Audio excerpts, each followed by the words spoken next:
Imagine, right? You're arriving in a town, hoping it's going to be full of opportunity. Yeah. And instead of opportunity, you find a dragon. Oh, wow. And smoke and chaos in the streets. I mean, talk about a bad first impression. It really is. And that's the brutal reality facing a group of would-be heroes arriving at Greenest. Yeah. And you get to be right there with them as we deep dive into how they handle this situation. I like it. Trial by fire. It really is. Yeah.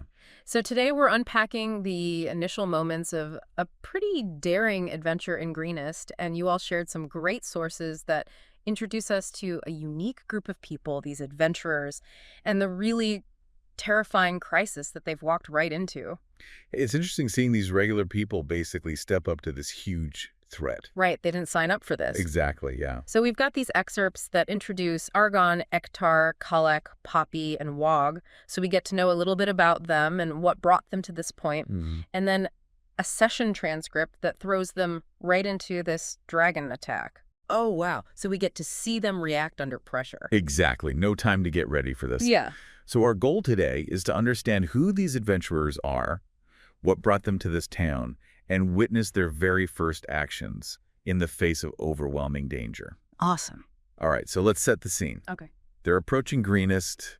You know, they're probably expecting a warm welcome, a nice little town. And what happens? Yeah, what do they see? Well, instead of that peaceful, welcoming sight, they come over this little rise, and all they see is black smoke just billowing into the sky. Oh, no. Burning buildings, Oh, my gosh. people running around, you know, trying to get to safety, and then they see it, this dark winged shape circling over the keep. So they know right away this is a dragon attack. There's no question about it. Yeah. I mean, it must have been terrifying, especially for anyone who had never even imagined such a thing. You're walking along, and next thing you know, it's like something out of a nightmare. Totally. And they're traveling with some locals. And the transcript really captures how horrified those folks are. Oh, I bet. Gasping, just in shock. And they're immediately saying, you got to help the town. You got to help the town. So they're immediately calling on our heroes. They really are. Well, yeah. It's a desperate situation.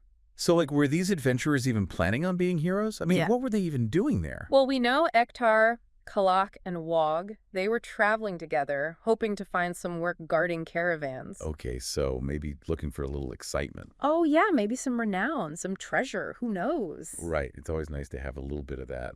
And Kalak, he specifically mentions that a friend asked him to check out these rumors of dragons in the area. Oh, so he walked right into the thick of it. He did. Wow. And Argon, he's just this elf wizard, looking to make his way in the world. Yeah, make his fortune. Exactly. So they all had their own reasons for being there, and then this crisis hits. Right, and it forces them to make a choice. Oh, I bet.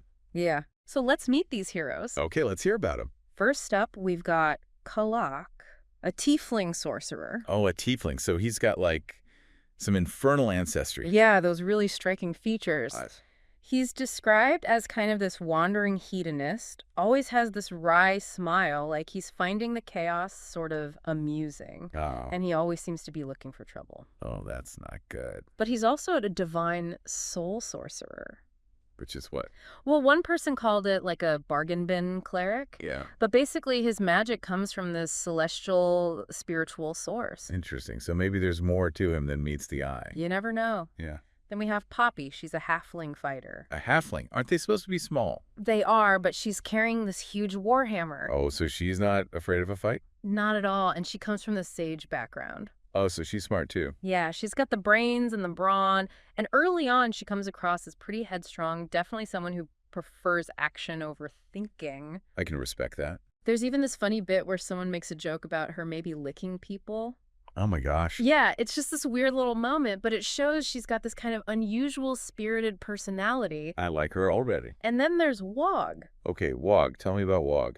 So he's a turtle, those big turtle guys. Right. He's described as being like 5'6", but a massive 450 pounds. Oh, wow. He's built like a tank. He really is, and when the attack starts, he just immediately starts moving towards the danger. That's brave. But deliberately, not like rushing in. Okay, so he's thinking things through. Yeah, and we later learn that he's a paladin. Oh, so like a holy warrior. Exactly, a strong moral code. And they often have these powers to protect and heal. So he's probably the one everyone wants on their side. Definitely. So we've got this hedonist, a headstrong halfling, and a turtle paladin. Yep, and then there's Argon. Argon, right? The elf? Yeah, he's the wizard, and, elves are usually seen as pretty graceful and wise. Right. His personality is a bit more subtle at first, but his actions really say a lot. Like what?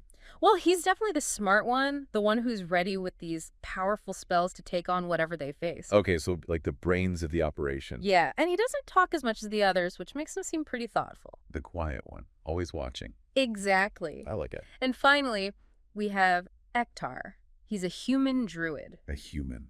I thought you said humans were rare in this setting. They are, which makes him kind of unique. Interesting. He's described as having stubble, wearing these dark blue clothes with light leather armor. He's got a scimitar and a moon pendant. That's a great look. It really is, very nature-y, and at first he seems pretty laid back, even a little eccentric. Okay, so what kind of eccentric things does he do?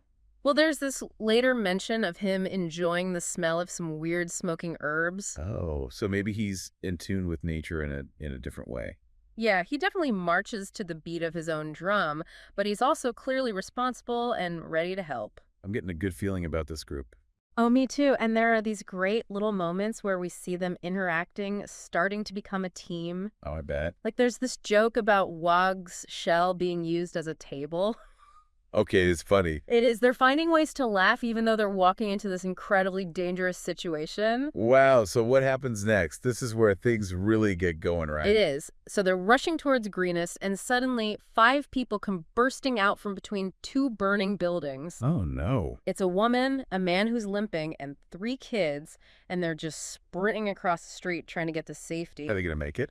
Well, right behind them, 8 kobolds come pouring out of this alleyway, little reptilian guys, but super vicious. I hate kobolds.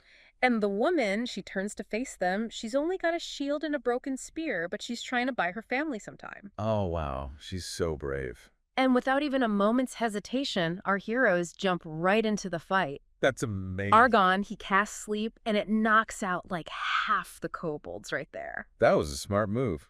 It completely changes the situation. Yeah. And Wog, he charges forward, putting himself between the family and the remaining kobolds, shielding them with his massive body. Of course he does. He's a paladin. Exactly. And Poppy, she darts in, her warhammer swinging, ready to intercept any kobolds that get past Wog. Oh, man. I wish I could see this. It's intense, and Ektar and Kulak, they're backing everyone up with their spells, Frostbite and Ray of Frost, taking out the remaining kobolds. So they win? They do. It's a decisive victory. The family is safe, and they took care of all the kobolds, some of them in pretty funny ways, actually. Oh, how so? I don't want to spoil it, but let's just say not all the kobolds went down gracefully. Okay, I'll have to read the transcript later. You should. So this first fight, it really shows how brave they are, but also how well they work together already. That's impressive considering they just met. It really is, and they don't stop there. Oh, what do they do next? Well, they take the Smith family, that's the family they save, to the keep, even though the dragon's still out there. Wow, they're really dedicated to helping these people. They are, and at the keep they meet the governor, Governor Nighthill. Okay, and what's his reaction? He's obviously grateful they just saved a bunch of his people. Right. He mentions that he's worried about a half-elf who's missing, but his main concern is the raid. Of course, that's got to be his priority. He says that seems like the raiders are mostly interested in looting. They don't seem to be trying to take the keep itself. That's interesting. So maybe they have another goal in mind. It does make you wonder, and despite everything they've just been through, our heroes immediately volunteer to go back out and find more people who need help. That's incredible. They're not even taking a break? Nope, they're ready to jump right back into danger. What are they thinking? Well, the governor tells them about a secret tunnel. Oh, a secret tunnel. This is getting good. It goes from the keep's cellar to the riverbank outside the town. So they can get in and out without being seen? Exactly, and it's narrow, claustrophobic, but it's a way to avoid the raiders. So what do? They go for it back out into the town using the tunnel. They're not messing around. And as soon as they come out the other side of the tunnel, they're ambushed. Oh, no, not again. Yep. Cultists and more kobolds hiding in the trees. These guys can't catch a break. It's relentless, but once again, they show how good they are in a fight. Okay, how do they handle this one? Argon, he casts sleep again, takes out a bunch of the attackers right away. Smart move. Sleep is so powerful. It really is in these situations. And Wog, he just wades into the middle of it all, this unmovable wall. Doing what paladins do best. Poppy's weaving around, taking down anyone who gets close, and Ektar and Kulak are blasting away with their spells. It sounds like a well-oiled machine at this point. They're really starting to work well together, and then they realize why they were ambushed. Oh, why is that? The attackers were trying to stop a group of villagers who were hiding in the church. Oh, no. There were 24 of them, and the raiders were about to break down the door. It's a good thing our heroes got there in time. It really is. They act fast, get everyone out of the church, and back through the tunnel to the keep. Just in the nick of time, I bet. Right as the church doors are splintering. Wow, that was a close one. It was a seriously daring rescue. Okay, so they're back in the keep. They've saved a ton of people. What happens next?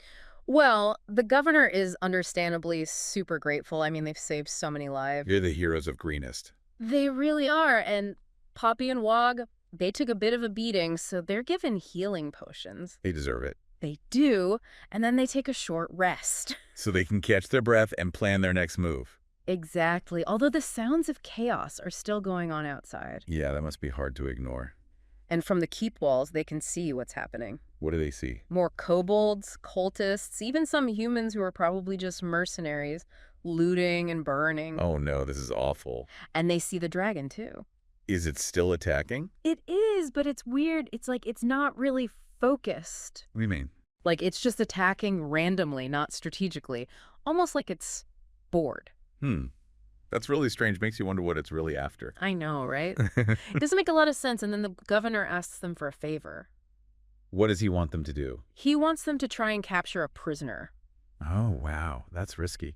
It is, but he needs information. Of course, he needs to know who these attackers are, why they're doing this. Exactly. So he wants them to capture someone, preferably a leader or at least a cultist, anyone who might have answers. So they're going back out there. They are back into the danger, trying to get this information so they can figure out how to stop this. It's amazing how willing they are to risk their lives for these people. It really is. And that's where we leave them, heading back into Greenest, facing an uncertain future. Wow. What a start to their adventure. I know, right? From fighting kobolds to rescuing villagers, they've already done so much. And they did it all without hesitation, putting themselves on the line to protect others. They're true heroes. They really are. And I can't wait to see what they do next. Me neither. But I'm curious, what struck you the most about this deep dive into Greenest? Was it the bravery of the townspeople, the amazing skills of our heroes, or that strange dragon? And what do you think their next move should be? Honestly, for me, it's the way this group came together, you know? Yeah. They just met, but they immediately started working as a team. And that dragon, there's definitely something weird going on there. Yeah, that dragon is a real mystery. Hopefully they can figure out what it's up to. I hope so, too. Well, this is just the beginning of their story, and we'll be back next time to dive deeper into their adventures and uncover more about the attack on Greenest. I can't wait. And maybe you all have more sources you'd like us to look at or insights you want to share. Yeah, let us know what you think. In a world like this, facing these huge threats, what kind of hero would you be? Thanks for taking this deep dive with us. Yeah, thanks, everyone. We'll see you next time.